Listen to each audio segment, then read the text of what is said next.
Hello students, आज हम बात करेंगे कंसंट्रेशन टर्म्स के बारे में। तो कंसंट्रेशन को एक्सप्रेस करने के बहुत से मेथड हो सकते हैं, जिसमें मैंने इसको डिवाइड कर दिया है दो ग्रुप्स में, group A and group B. ठीक है। ग्रुप ए है वॉल्यूम रिलेटेड, जो कि होगा टेम्परेचर डिपेंडेंट। ग्रुप बी है मास रिलेटेड, जो कि होगा टेम्परेचर इंडिपेंडेंट। तो वॉल्यूम रिलेटेड जो है वो है percent weight by volume, percent volume by volume. Third one है स्ट्रेंथ, फोर्थ वन है मोलारिटी, फिफ्थ वन है नॉर्मलिटी, सिक्स वन है फॉर्मेलिटी। ग्रुप बी में जो मास रिलेटेड होंगे वो है percent weight by weight, mole fraction, molality, parts per million and parts per billion. ठीक है। तो सबसे पहले स्टार्ट करते हैं ग्रुप ए, वॉल्यूम रिलेटेड। तो फर्स्ट वन है परसेंट वेट बाय वॉल्यूम। ठीक। ये होता है, it denotes amount of solute present in 100 ml of solution. ठीक है। इसका जो फॉर्मूला होगा वो होगा percent weight by volume equal to weight of solute in gram divide by volume of solution in ml multiply by 100। ठीक है। ये एक फॉर्मूला बन गया। ठीक। नेक्स्ट पॉइंट है, there is no change in volume on dissolution of solid. ठीक है। तो हम वॉल्यूम ऑफ सॉल्यूशन को ले सकते हैं as a volume of solvent. ठीक है। मान लीजिए कोई लिक्विड है, एक गिलास वाटर है, हमने उसमें 1 टीस्पून अगर उसमें शुगर मिला दे, तो जो वॉल्यूम ऑफ सॉल्वेंट था यानी वॉल्यूम ऑफ जो वाटर था, हम उसी को एज ए क्या ले सकते हैं, वॉल्यूम ऑफ सॉल्यूशन। क्योंकि एग्जाम में कई बार वॉल्यूम ऑफ सॉल्यूशन की जगह वॉल्यूम ऑफ सॉल्यूट दिया हुआ होगा, तो हम उसको ले सकते हैं कब, जब हम लिक्विड में सॉलिड मिला रहे हैं। ठीक है। नेक्स्ट वन है, N aqua solution contains 20% wait by volume of urea. ठीक है। इसका मतलब ये है 100 ml ऑफ सॉल्यूशन है। ठीक है। उसमें यूरिया कितना है, 20 ग्राम यूरिया है। ठीक। या फिर इसको ऐसे लिख सकते हैं 10 ml ऑफ सॉल्यूशन, तो यूरिया कितना होगा, 2 ग्राम यूरिया होगा। अगर 50 ml ऑफ सॉल्यूशन है तो 10 ग्राम यूरिया होगा। और अगर 1 लीटर यानी 1000 ml ऑफ सॉल्यूशन है तो 200 ग्राम यूरिया होगा। ठीक है। चलिए एक क्वेश्चन देखते हैं। क्वेश्चन है, 5 moles of glucose are dissolved in sufficient water to form 10 liter of solution. Calculate percent by volume of glucose in the solution। ठीक है। तो ग्लूकोज जो है उसका फॉर्मूला होता है C6H12O6, C6H12O6। ठीक है। इसका अगर मोलिकुलर वेट निकालेंगे तो होगा 180। तो वेट ऑफ ग्लूकोज, जो कि क्या है, सोल्यूट है, इसका वेट हो जाएगा मोल्स मल्टीप्लाई मोलिकुलर वेट यानी 180 यानी 900 ग्राम। और वॉल्यूम ऑफ सॉल्यूशन होगा इक्वल टू 10 लीटर, हमें एमएल में चाहिए तो 10,000 ml। तो परसेंट वेट बाय वॉल्यूम हो जाएगा वेट ऑफ सोल्यूट यानी 900 divide by volume of solution यानी 10,000 मल्टीप्लाई बाय 100, जो कि हो जाएगा 9% weight by volume. Next one है स्ट्रेंथ। स्ट्रेंथ होगी mass of solute present in 1 litre of solution. तो स्ट्रेंथ का फॉर्मूला हो जाएगा equal to weight of solute in gram divide by volume of solution in litre.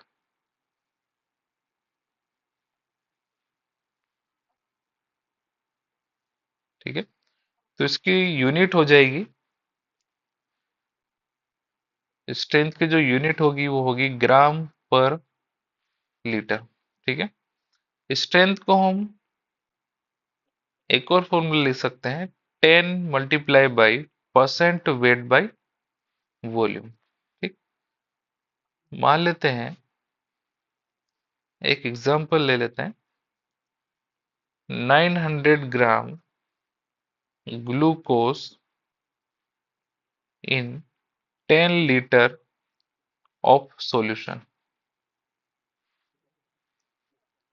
ठीक है, तो इसकी स्ट्रेंथ होगी, strength equal to weight of solute होगा 900 ग्राम, वॉल्यूम ऑफ सॉल्यूशन होगा, लीटर में लेना है तो 10, ये हो जाएगा 90 ग्राम पर लीटर।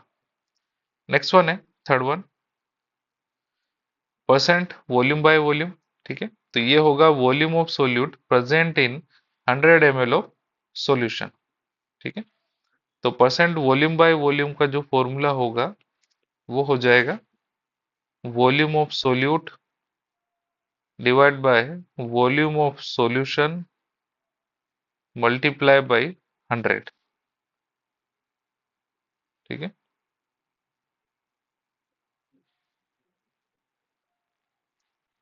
एग्जाम्पल ले लेते हैं,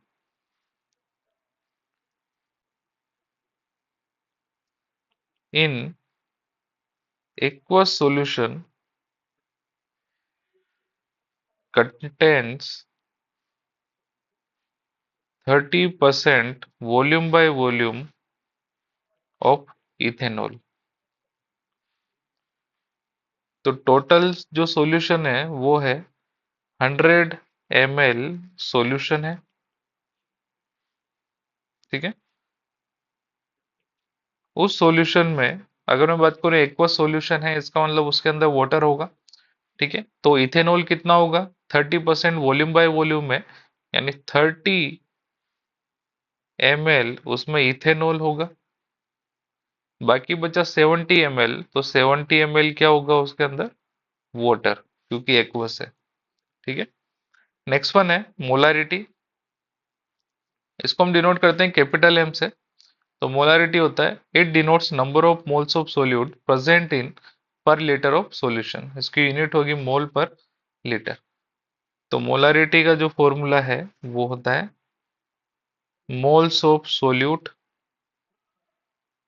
divide by volume of solution, ये होगा लीटर में। ठीक है, इसको एक और लिख सकते हैं हम, अगर इसको ml में अगर हम लिखेंगे तो मोलारिटी इक्वल टू होगा moles of solute divide by volume of solution ml, तो ये हो जाएगा मल्टीप्लाई बाय 1000। ठीक है, इस पूरी टर्म को हम लिख सकते हैं एक बार, मोल्स मल्टीप्लाई 1000 है तो इसको इसको लिख सकते हैं millimoles divide by volume of solution, किस में होगा, ml में। ठीक है, ये हमने क्या किया है, मोल्स ऑफ सोल्यूट मल्टीप्लाई 1000 है, इसको पूरा एक लिख दिया millimoles divide by volume of solution, किसमें, ml में। ठीक है, चलिए, अगर मैं इस फॉर्मूला को ओपन कर दूं, molarity equal to moles of solute है, तो मैं इसको लिख सकता हूं weight divide by molecular weight divide by volume ml multiply by 1000।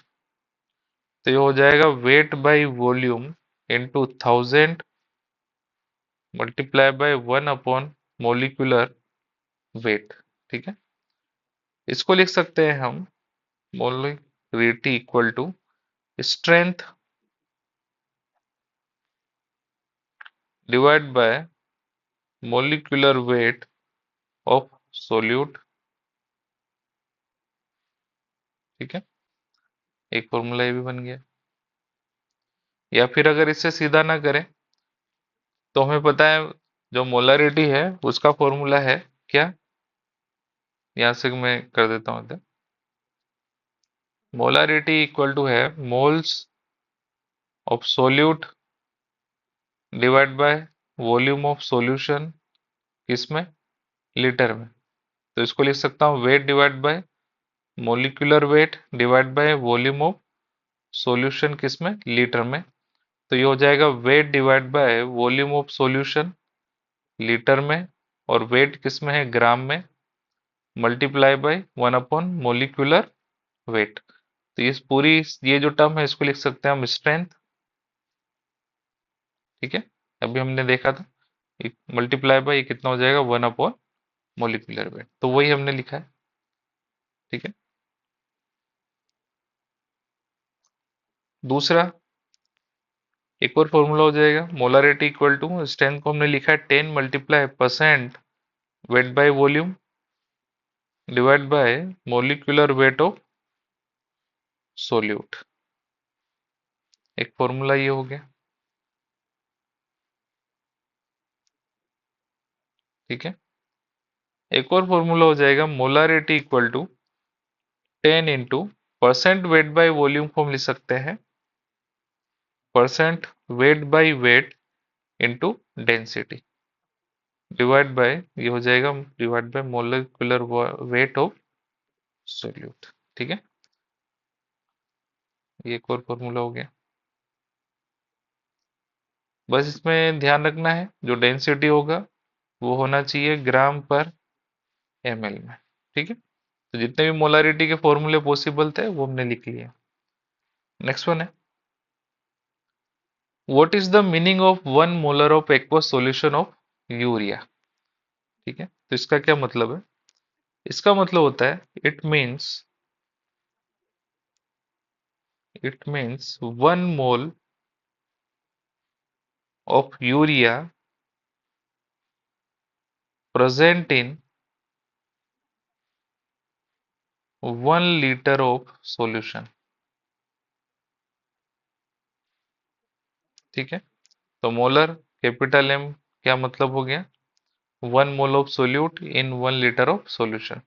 Semi molar मतलब होगा m/2, इसका मतलब है कि 1/2 mole of solute in 1 litre of solution. Decimolar मतलब हो गया m/10, यानी 1/10 of solute present in 1 litre of solution. ऐसे सेंटीमोलर है m/100, इसका मतलब होगा 1/100 mole of solute present in 1 litre of solution. एक क्वेश्चन देखते हैं।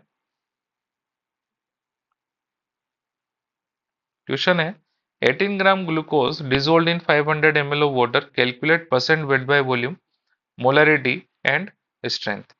तो ग्लूकोज का फॉर्मूला हमें पता है, ये होता है C6H12O6। यहाँ से परसेंट वेट बाय वॉल्यूम आ जाएगा 18 divide by volume of solution ml में 500 multiply by 100, that will be 3.6%।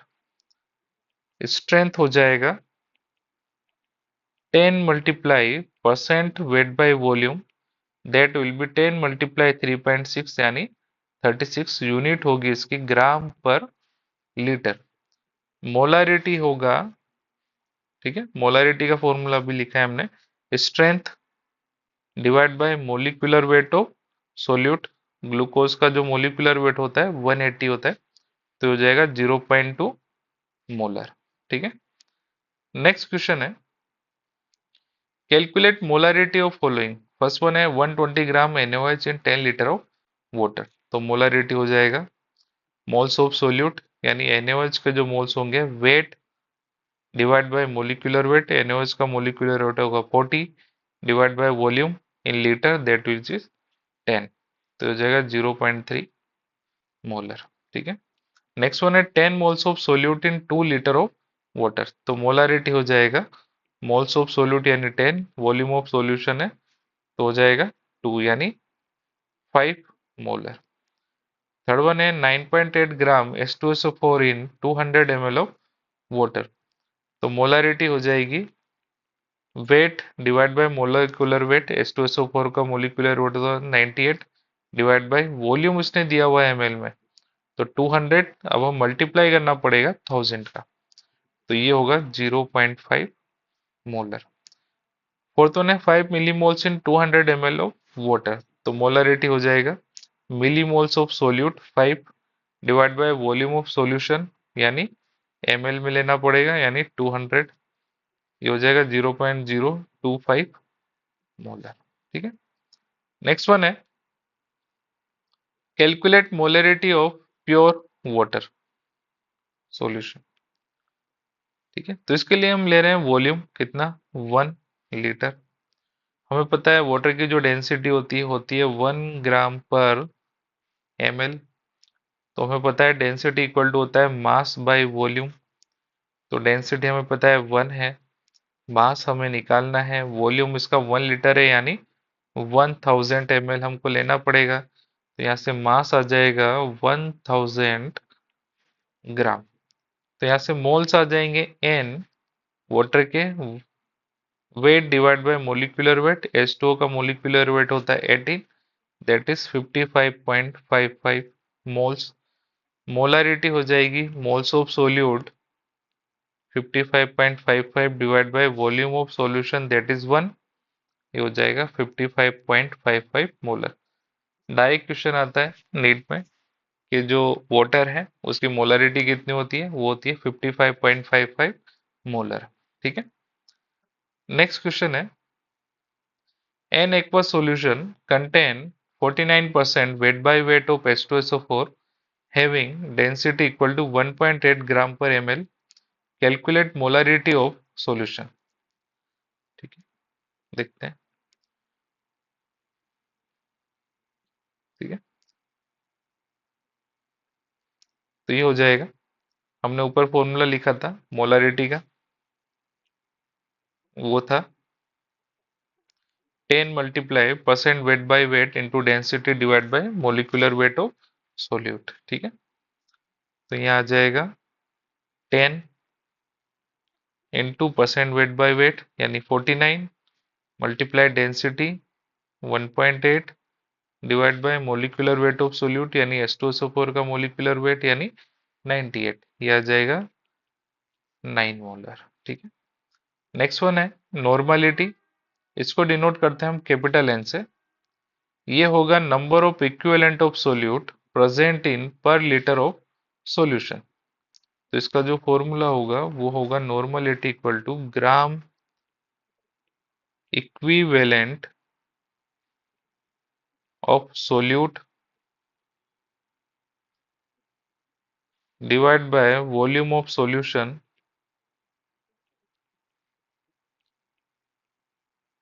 ये होना चाहिए लीटर में।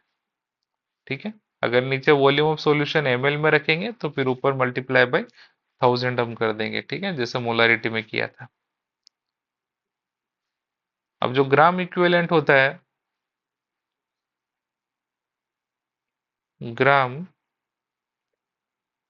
इक्विवेलेंट इक्वल टू होता है weight divide by equivalent weight के। ठीक है, इसको मैं डिनोट कर रहा हूं कैपिटल ई से। ठीक है, और इक्विवेलेंट वेट होता है कैपिटल ई इक्वल टू होता है मोलिकुलर वेट, इसको डिनोट कर रहा हूं कैपिटल एम से। ठीक है, डिवाइड बाय वैलेंसी फैक्टर,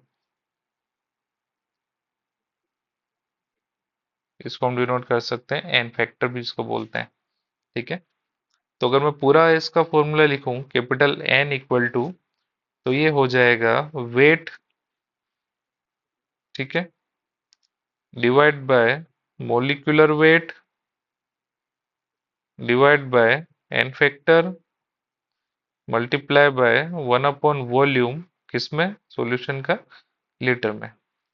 तो ये हो जाएगा N equal to N factor into weight upon molecular weight को हम लिख सकते हैं क्या, मोल। ठीक है, moles of solute divide by हो जाएगा वॉल्यूम ऑफ सॉल्यूशन जो कि किसमें है, लीटर में। तो ये पूरी जो टर्म बन गई ये क्या बन जाएगा, normality equal to N factor into ये बन जाएगा मोलारिटी। ठीक है, तो जो नॉर्मलिटी इक्वल टू होता है एन फैक्टर इंटू मोलारिटी भी होता है। ठीक है, एक फॉर्मूला ये हो गया।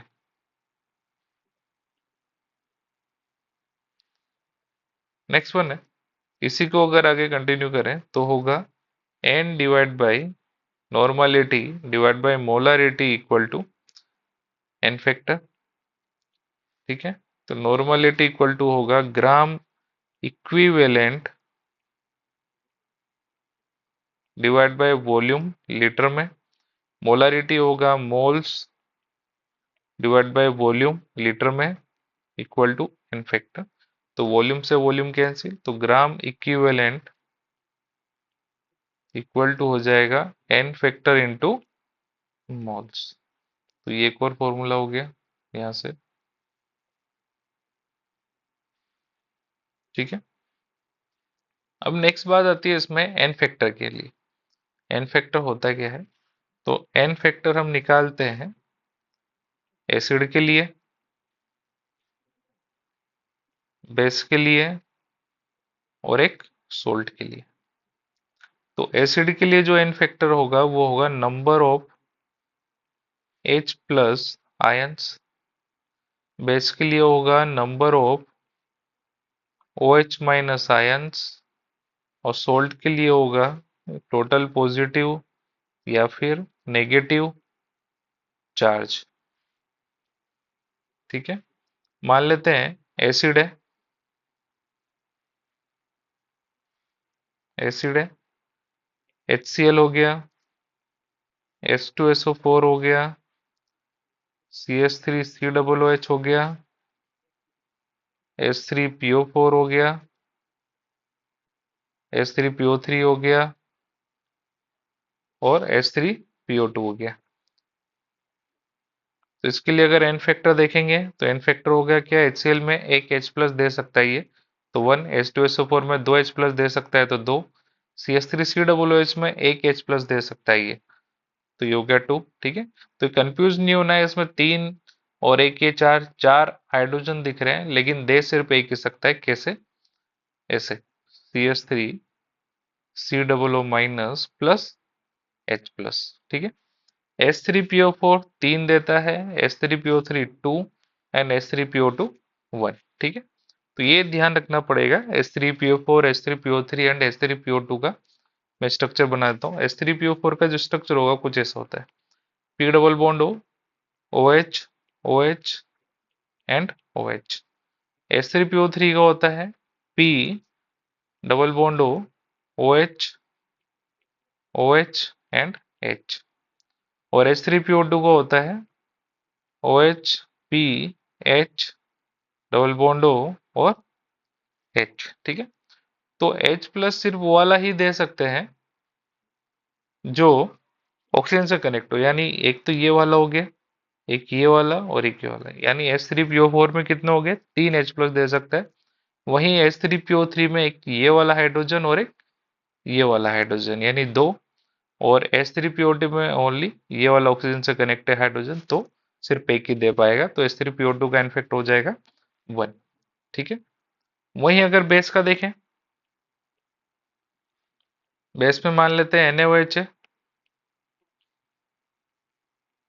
मैग्नीशियम हाइड्रोक्साइड है और एल्यूमिनियम हाइड्रोक्साइड है।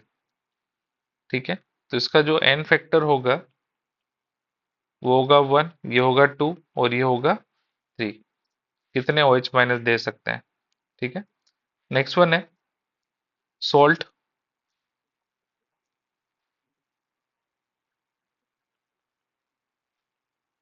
ठीक है, सोल्ट मान लेते हैं जैसे कि NaCl हो गया, MgCl2 हो गया। ठीक है, और ले लेते हैं जैसे Al2SO4 का होल थ्राइस हो गया। ठीक है, तो होगा सबसे पहले NaCl में देखें तो ये टूटेगा Na प्लस और Cl माइनस में, तो टोटल या तो पॉजिटिव कितना हो गया 1 और नेगेटिव भी 1, तो ये 1।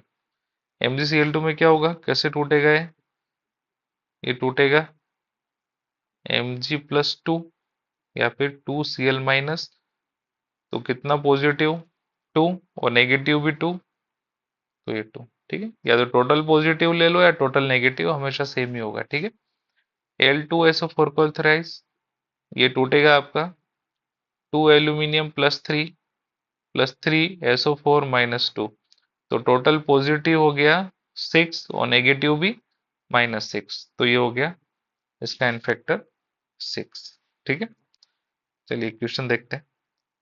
Calculate molarity and normality of following solution. First one है 6 gram of CH3COOH in 200 ml of water. तो इसकी मोलारिटी होगी weight divide by molecular weight यानी 60, ये हो गया mole, divide by volume of solution यानी 200 ml में है तो 1000 का मल्टीप्लाई करना पड़ेगा, यानी 1/2 यानी 0.5 मोलर।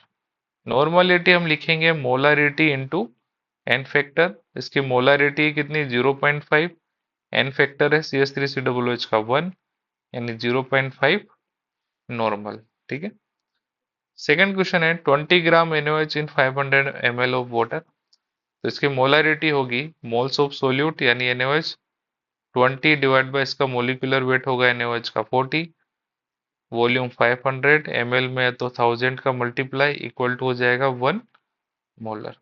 नॉर्मलिटी हो जाएगी इसकी molarity into N factor, molarity है इसकी 1, एन फैक्टर भी है 1, NaOH का 1 होता है। ठीक है, तो ये 1 नॉर्मल। ठीक, नेक्स्ट वन है 9.8 gram of H3PO4 in 2 litre of water.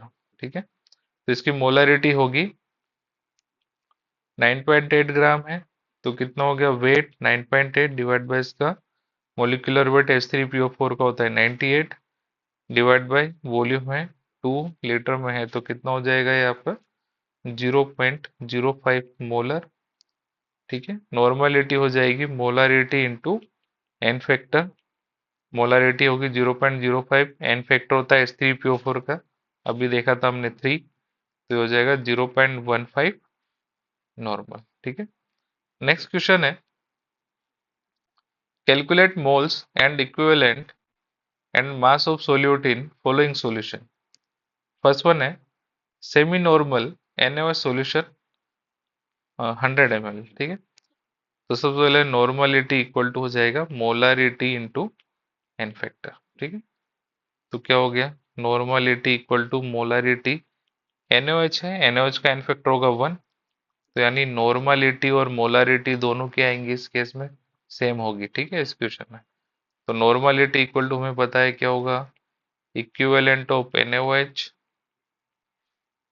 Divide by volume of solution किसमें लीटर में। ठीक है, तो नॉर्मलिटी हो गई कितनी। ठीक है, अच्छा इसमें ml में दिया हुआ है तो अगर ml में होगा तो मल्टीप्लाई बाय 1000 करना पड़ेगा, तो इसकी नॉर्मलिटी है सेमी नॉर्मल है यानी 1/2 है, equivalent EQ divide by volume ml में 100 मल्टीप्लाई बाय 1000, तो यहाँ से इक्विवेलेंट आ जाएगा कितना 0.05। ठीक है, अब हमें पता है इक्विवेलेंट इक्वल टू होता है N factor into moles, equivalent है 0.05, एन फैक्टर इसमें है 1, मोल्स हैं हमें निकालने हैं तो मोल्स भी आ जाएंगे इसके कितने 0.05। ठीक है, अब हमें पता है मोल्स को हम लिख सकते हैं weight divide by molecular weight, तो इक्वल टू 0.05, तो वेट हमें निकालना है, मोलिकुलर वेट है NaOH का 40, तो ये हो गया 0.05, यहाँ से वेट आ जाएगा 2 ग्राम। ठीक है, नेक्स्ट वन है 2 लीटर ऑफ डेसीमोलर H3PO3 सॉल्यूशन। तो यहाँ से मोल्स आ जाएंगे कितने डेसीमोलर है। ठीक है, देखो तो मोलारिटी हमको पता है moles divide by volume litre में, तो यहाँ से मोलारिटी कितनी है डेसीमोलर यानी 1/10, मोल्स हमें निकालने हैं वॉल्यूम है 2 यानी मोल्स आ जाएंगे कितने 0.2, इक्विवेलेंट आ जाएंगे moles into N factor, moles हैं इसमें कितने 0.2, एन फैक्टर है H3PO3 का 2 यानी हो जाएगा 0.4 इक्विवेलेंट। ठीक है, वेट निकालना है,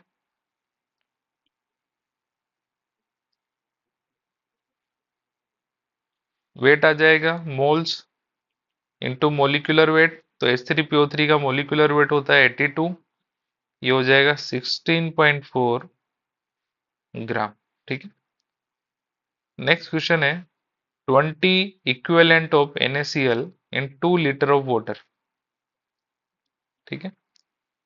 तो इसमें पहले देखते हैं इक्विवेलेंट इक्वल टू होगा moles into N factor. NaCl का एन फैक्टर होता है 1, तो equivalent equal to moles equal to N factor कितना होगा इसमें 1। ठीक है। इक्विवेलेंट भी हमको दिया हुआ है 20, एन फैक्टर है 1, तो इसके मोल्स आ गए 20। ठीक है। तो यहाँ से वेट आ जाएगा 20 मोल्स इंटू मोलिकुलर वेट। तो NaCl का मोलिकुलर वेट होगा 58.5, ये आ जाएगा 1170 ग्राम। ठीक है। तो मोलारिटी आ जाएगा मोल्स डिवाइड बाय वॉल्यूम, यानी 10 मोलर। ठीक है। और नॉर्मलिटी आ जाएगी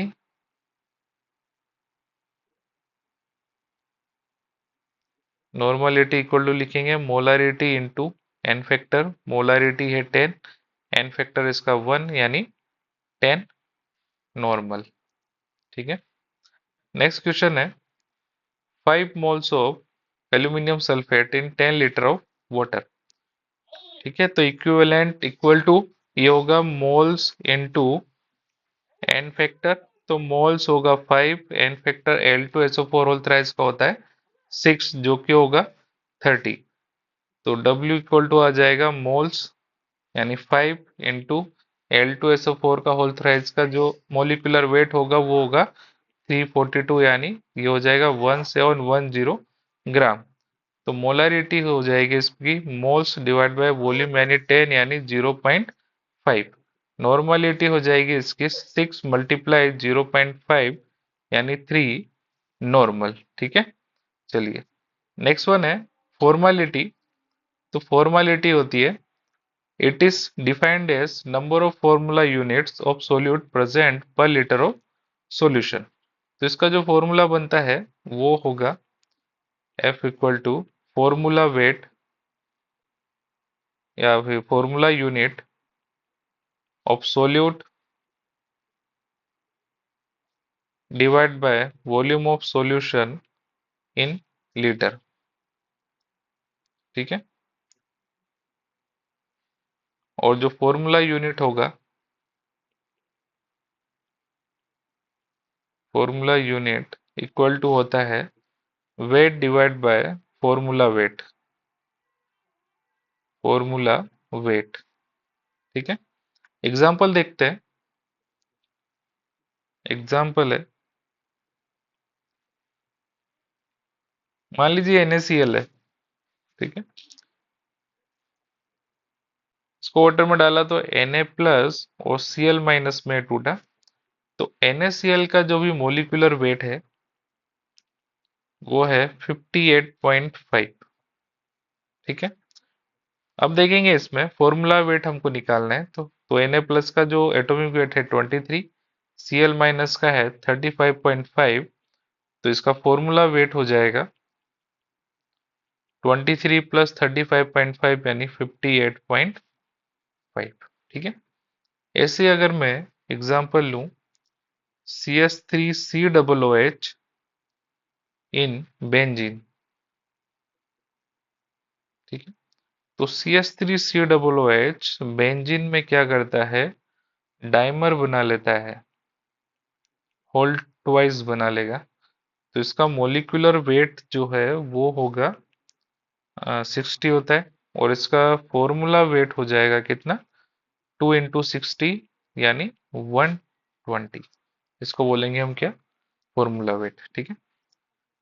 क्वेश्चन है एग्जाम का ही क्वेश्चन है 24.4 ग्राम of C6H5COOH is dissolved in benzene to prepare 1 liter of solution.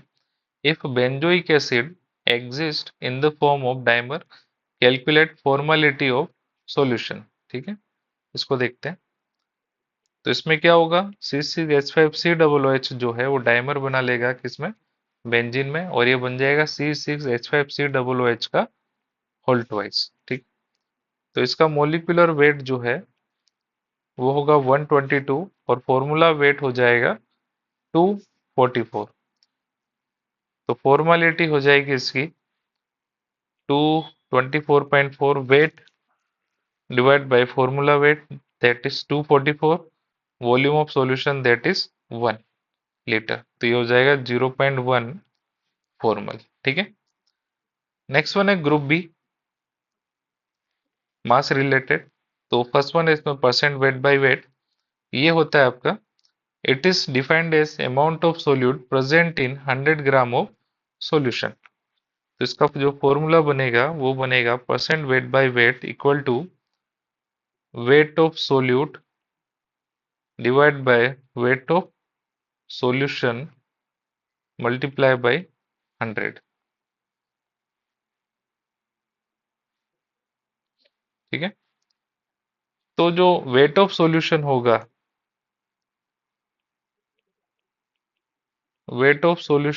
वो होगा weight of solute plus weight of solvent. ठीक है। जब हमने ग्रुप ए पढ़ा था तो उसमें परसेंट वेट बाय वॉल्यूम देखा था, तो हमने लिखा था उसको volume of solvent equal to volume of solution हम ले सकते हैं, लेकिन वेट नहीं ले सकते हैं। ठीक है। तो वेट ऑफ सॉल्यूशन हमेशा बराबर होगा किसके, weight of solute plus weight of solvent के। मान लीजिए एक एग्जांपल लेते हैं, an aqueous solution contains 20% weight by weight यूरिया। तो इसका मतलब क्या है, 100 ग्राम सॉल्यूशन है।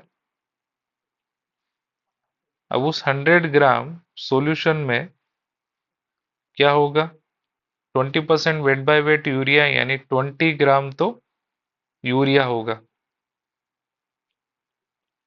बाकी बचा 80 ग्राम, तो ये क्या हो जाएगा, एक्वस सॉल्यूशन है तो वाटर हो जाएगा। ठीक है। नेक्स्ट क्वेश्चन है, calculate mass of urea dissolved in 600 gram of water to obtain a solution which contains 25% by weight of solute। ठीक है। तो क्या हो जाएगा, 25 equal to weight of solute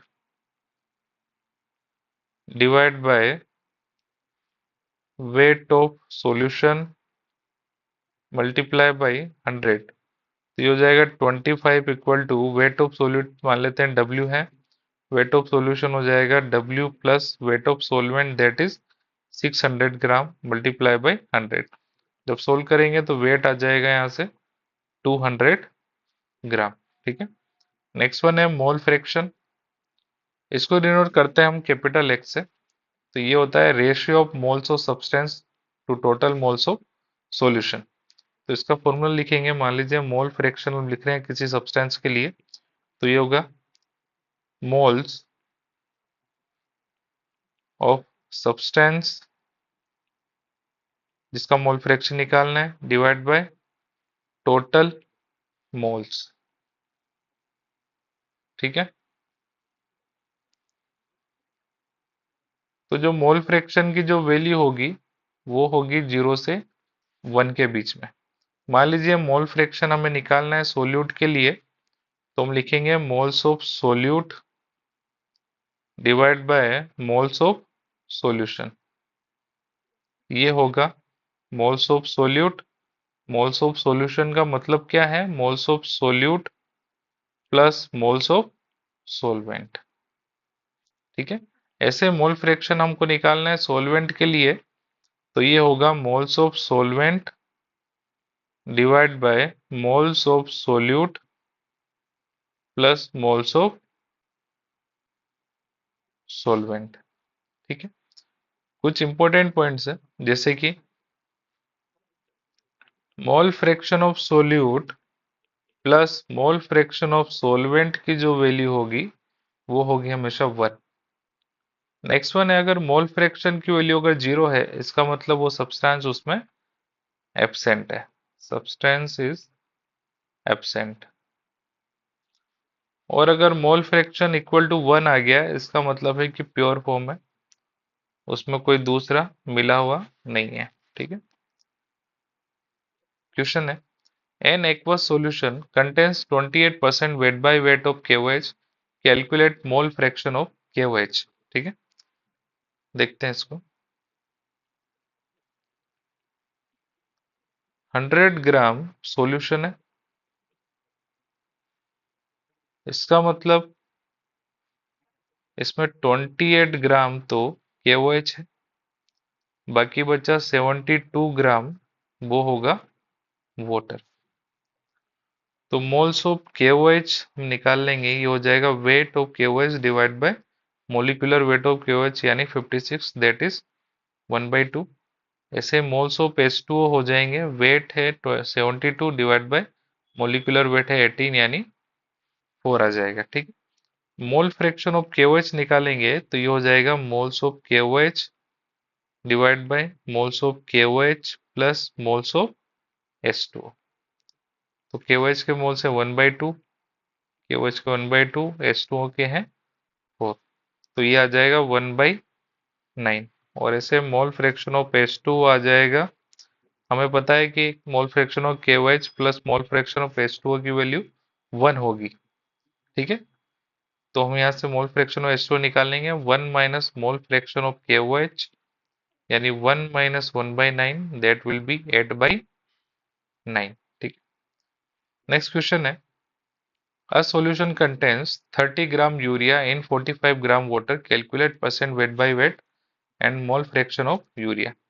तो परसेंट वेट बाय वेट होगा weight of solute that is 30, wait of solution that is 30 plus 45 multiply by 100। ठीक है, तो ये हो जाएगा 40%। मोल्स ऑफ यूरिया हो जाएगा, वेट है यूरिया का 30, इसका मोलिकुलर वेट होगा 60, तो 1/2।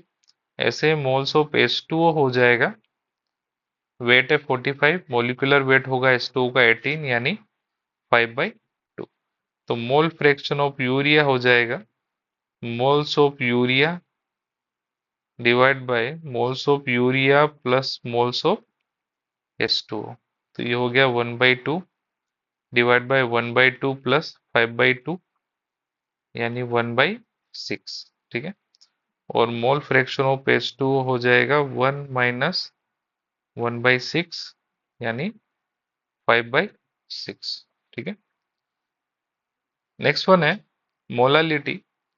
मोलालिटी होता है, it is defined as number of moles of solute present in per KG of solvent. ठीक है, इसको डिनोट करते हैं स्मॉल एम से, तो स्मॉल एम यानी मोलालिटी इक्वल टू हो जाएगा moles of solute divide by weight of solvent, ये होगा केजी में।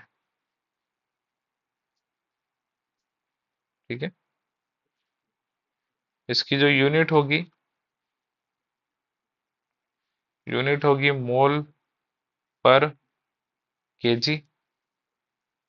ठीक है, मान लीजिए अगर उसने वेट ऑफ सोलवेंट दिया हुआ है ग्राम में, तो हम क्या करेंगे इसमें, मोलालिटी इक्वल टू हो जाएगा moles of solute divide by weight of solvent, ये होगा ग्राम में मल्टीप्लाई बाय 1000। ठीक है, तो 1 मोलल का मतलब क्या है, 1 mole of solute in 1 kg of solvent. और सेमी मोलर मतलब M/2 का मतलब होगा 1/2 mole of solute in 1 kg of solvent.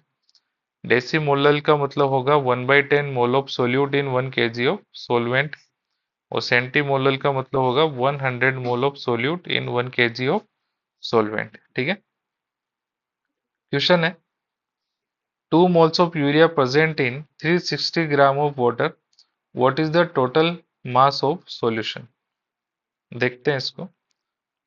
Wait of solution अगर निकालेंगे तो ये होगा weight of solute plus weight of solvent equal to ये हो जाएगा 2 मल्टीप्लाई 60 प्लस 360 इक्वल टू हो जाएगा 480 ग्राम। तो परसेंट वेट बाय वेट हो जाएगा वेट ऑफ सोल्यूट यानी 120 divide by weight of solution 480 multiply by 100 that is 25%। और मोल फ्रैक्शन ऑफ यूरिया हो जाएगा 2 divide by moles of urea that is 2 divided by 2 plus moles of water that will be solvent का wait है 360 इसका molecular weight है 18 तो ये हो जाएगा 2 डिवाइड बाई 2 प्लस 20 यानी 2 बाई 22 यानी 1 बाई 11। ठीक है, नेक्स्ट वन है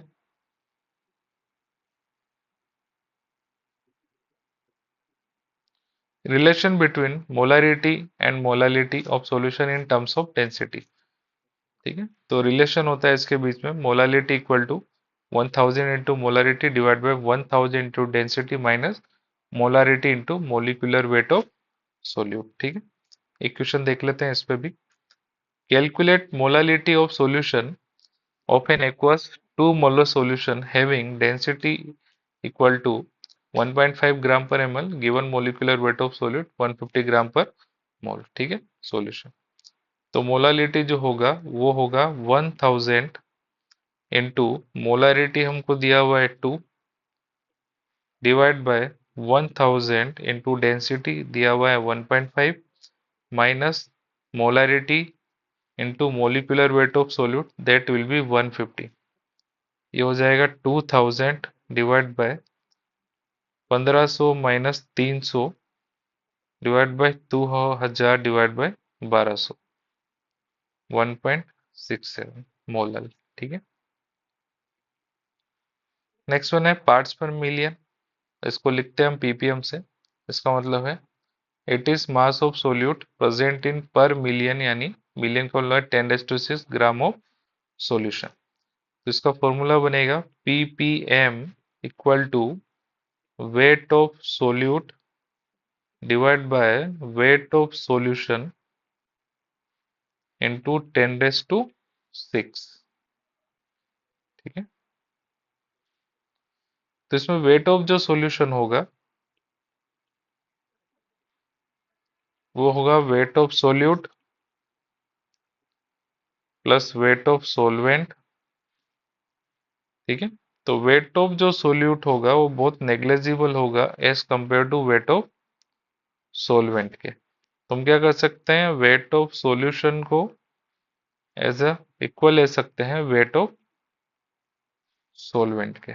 ठीक है, मान लीजिए एक क्वेश्चन है hardness of water is 100 ppm of CaCO3। First है व्हाट डज मीन इट, इसका मतलब क्या है। ठीक है, तो इसका मतलब है 10⁶ gram of hot water sample contains 100 gram of CaCO3। ठीक है, सेकंड है calculate percent weight by weight mole fraction of CaCO3 and molality. तो परसेंट वेट बाय वेट हो जाएगा इसका 100 डिवाइड बाय 10⁶ यानी मल्टीप्लाई बाय 100 इक्वल टू हो जाएगा 0.01%। Mole fraction of CaCO3 equal to हो जाएगा moles of CaCO3 divide by moles of CaCO3 plus moles of H2। ये हो जाएगा 1 divide by 1 plus 10⁶ divide by 18 equal to हो जाएगा 18 डिवाइड बाय 18 प्लस 10⁶। तो 10⁶ के आगे 18 को हम क्या कर सकते हैं, नेग्लेक्ट कर सकते हैं। तो ये आ जाएगा आपका 18 डिवाइड बाई 10⁶ यानी 18 मल्टीप्लाई 10⁻² माइनस 6। ठीक है, मोलालिटी आ जाएगा यहाँ से,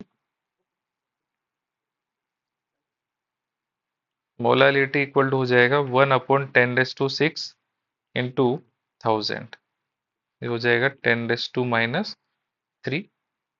ठीक है, मोलल। नेक्स्ट वन है पार्ट्स पर बिलियन होगा, it is mass of solute present in पर बिलियन ग्राम ऑफ सॉल्यूशन। तो ppm इक्वल टू हो जाएगा इसमें, सॉरी ppb इक्वल टू हम लिख रहे हैं इसमें, तो ppb इक्वल टू हो जाएगा equal to weight of solute divide by weight of solution multiply 10⁻⁹। ठीक है, इसमें भी सेम वैसा ही है। हम क्या कर सकते हैं, वेट ऑफ सॉल्यूशन है, ये इक्वल होगा weight of solute plus weight of solvent के। ठीक है, तो हम क्या कर सकते हैं, इसमें वेट ऑफ जो सोल्यूट होगा वो बहुत नेग्लेजिबल होगा as compare to weight of solvent के। तो हम ले सकते हैं वेट ऑफ सॉल्यूशन को किसके बराबर, as a weight of solvent. ठीक है, आई होप आपको समझ में आया होगा। मिलते हैं नेक्स्ट क्लास में। Thank you.